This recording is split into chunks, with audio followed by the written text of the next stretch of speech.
ભારતની સળગતી સમસ્યા રિલેશનશિપમાં બ્રેકઅપ્સ થવા, વધુ ને વધુ ડાયવોર્સ થવા.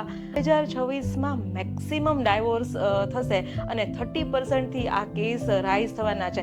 ઇટ્સ અ પ્રેડિક્શન, બટ જો આપણે એને સાચું માનીને ચાલીએ તો આજની જનરેશન કઈ દિશામાં જઈ રહી છે, તમે એના માટે શું કહેશો? બ્રેકઅપ વિશે આપણે જાજુ ન કહી શકીએ, પણ મને ખબર છે કે દુનિયામાં કોઈ પણ મહાન સર્જન થતું હોય તો એ ઉર્જાથી થતું હોય છે, આવું મારું માનવું છે.